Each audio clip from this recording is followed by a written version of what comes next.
राम राम। आज मैं थाने मोक्षदा एकादशी के बारे में बताऊँ हूँ।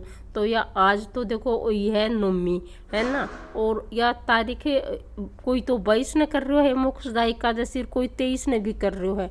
दोनों बराबर माने जाएंगे, जिया तारी सुविधा है भैया ही कर लो। देखो एकादशी 22 ने करो या 23 ने करो, वैसे कोई फर्क कौन पड़े, फर्क यही से बढ़ रहे हो अपने। एक तो लुगाई 11 का दिन सिर नहीं धोए और बारिश का दिन भी नहीं धोना चाहिए। एक अपना तुलसी माता ने 11 बारिश ने छेड़ा को नहीं छुआ को नहीं, अं दीवो घुमा दिया हाँ, अगरबत्ती घुमा दिया हाँ। जे मैं न और ये अगरबत्ती है मेरे कन 4, तो मैं यहाँ करके और मैंने घुमा दूंगी। पर अभी का हाथ कौन लगावा, पानी भी कौन देवा, तो मैं यह खनो चाहूँ हूँ। अच्छा, एक यह है कि अपन है ना बारिश का दिन भी तुलसी माता ने नहीं छेड़ना चाहिए, क्योंकि भगवान भी मैंने वास करे हैं, इसलिए अपन उन्हें कौन छेड़ा और उन्हें सुत्या ने डिस्टर्ब नहीं करना चाहिए। तो अपने कन ये फूल पड़ा ही, भगवान जी का फूल खूब चढ़ाना चाहिए।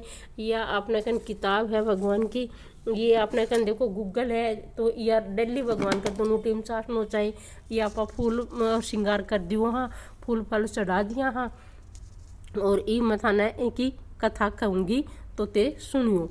तो इनकी कथा ए तरीके से है। श्री युधिष्ठिर बोले कि हे कृष्ण भगवान, आप सबको सुख देने वाले हैं और जगत के पति हैं, इसलिए मैं आपको नमस्कार करता हूँ। कृपा करके मेरे इस एक संशय को दूर कीजिए। मंगशिर माह के शुक्ल पक्ष की एकादशी का नाम क्या है तथा उस दिन कौन से देवता की पूजा की जाती है और उसकी विधि क्या है। तो भगवान ने मेरे प्रश्नों का उत्तर देकर मेरे संदेह को दूर कीजिएगा। कृष्ण जब भगवान कृष्ण जी बोले, हे राजन, मैं आपको अत्यंत उत्तम प्रश्न किया है, आप ध्यानपूर्वक सुनिए। मंगशिर माह के शुक्ल पक्ष की एकादशी का मोक्षदा नाम है।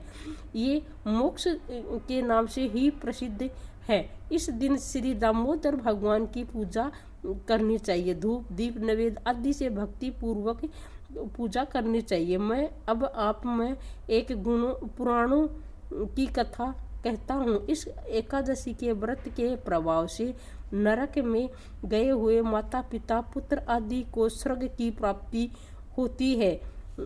आप ध्यान पूर्वक सुनिए।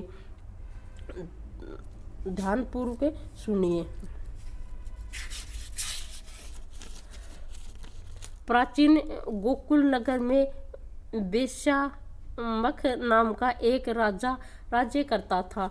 उसके राज्य में चारों वेदों के ज्ञाता ब्राह्मण रहते थे। रात्रि को एक दिन स्वप्न में राजा ने अपने पिता को नरक में पड़े देखा। उसको स्वप्न का बड़ा आश्चर्य हुआ। प्रातःकाल उठते ही वह ब्राह्मणों के सामने अपनी सब स्वप्न की कथा कहने लगा। तो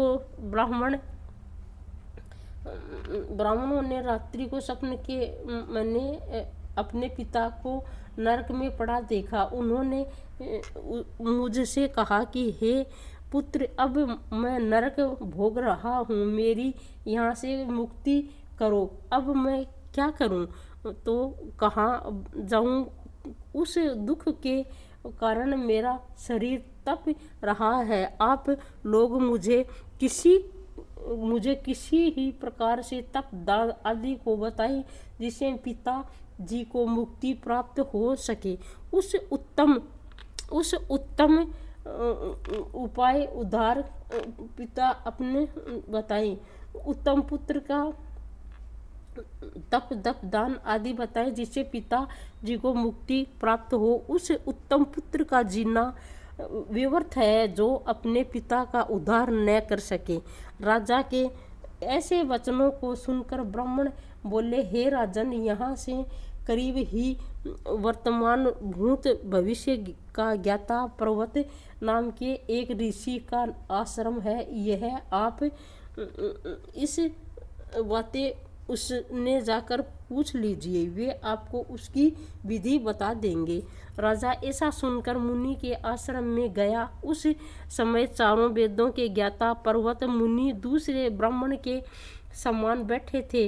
राजा ने जाकर उनको सांग्रष्ट प्रणाम किया। पर्वत मुनि ने उसके सांगों पांगों कुशल मेघ श्रेम पूछी। तब राजा बोले, हे वेदश्री, आपकी कृपा से मेरे राज्य में बहुत कुशल है, परंतु मेरे मन में अशांति रहती है, उसका कुछ उपाय कीजिए। ऐसा सुनकर पर्वत मुनि ऐसा मुहूर्त के लिए नेत्र बंद कर लिए और भूत भविष्य की विचारने लगे। फिर बोले, हे राजन, मैंने योग बल के द्वारा तुम्हारे पिता के समस्त कुकर्मों का ज्ञान प्राप्त कर लिया है।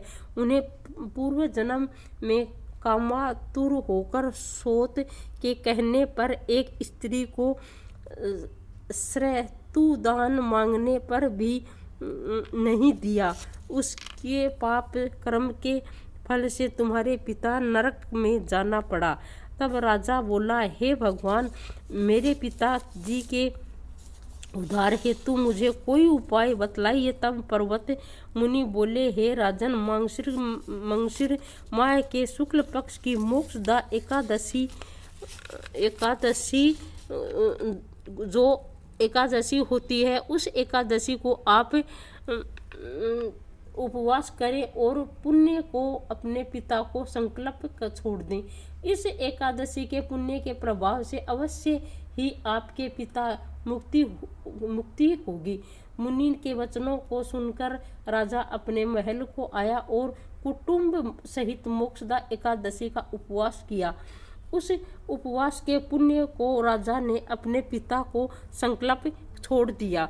उस पुण्य के प्रभाव से राजा के पिता को मुक्ति मिली और स्वर्ग में जाते हुए अपने पुत्र से बोला, हे पुत्र, तेरा कल्याण हो। यह कहकर स्वर्ग को चला गया। माघशिर माह के शुक्ल पक्ष की मोक्षदा एकादशी को जो व्रत करते हैं, उनके समस्त पाप नष्ट हो जाते हैं और अंत में स्वर्गलोक को चले जाती हैं। इस व्रत से बढ़कर कोई दूसरा व्रत मोक्ष देने वाला नहीं है। व्रत नहीं है। इस कथा को सुनने व पढ़ने वाजपेयी यज्ञ का फल मिलता है, तो एकादशी का व्रत जरूर करें। और किसी व्यक्ति कमज़ोर यानी अस्वस्थ हो तो इसकी कथा सुनना ही चाहिए। अगर व्रत नहीं भी कर सके तो कथा सुने और आरती ज़रूर सुने। और यह एकादशी का व्रत करके आरती करनी चाहिए। जगदीश जी भगवान की, बद्री नारायण भगवान की और सभी की आरती, तुलसी माता की आरती, सबकी आरती करके और अपन ये न या विधि पूर्वक दामोदर भगवान की, कृष्ण भगवान की पूजा करें, जगदीश जी भगवान की पूजा करें। और वीडियो लाइक करियो, शेयर करियो। और मोक्षदा एकादशी जो अपना माता पिता, दादा दादी, जो भी पूर्वजन कोई मरे है तो उनकी अपना मोक्ष कराने के लिए और यह एकादशी करी जाए है, ताकि उनकी गति हो जावे। और वह यहाँ नहीं है तो एकादशी का दिन चावल नहीं खावे। पहले दिन से ही 10 से चावल छोड़ देवे। 12 ने खानो चाहिए और 11 करके कोई ने भी अन्न को दान नहीं करे, फल फ्रूट दे देवे और भी सागार दे देवे। पर अपन यो और या तुलसी जरूर चढ़ावे, तुलसी को दल लेवे। और शंकर भगवान, पार्वती माता, सब देवते 33 करोड़ देव देवता की आप पूजा करा। जय हो। और दामोदर भगवान। और वीडियो लाइक करियो, शेयर करियो भाई।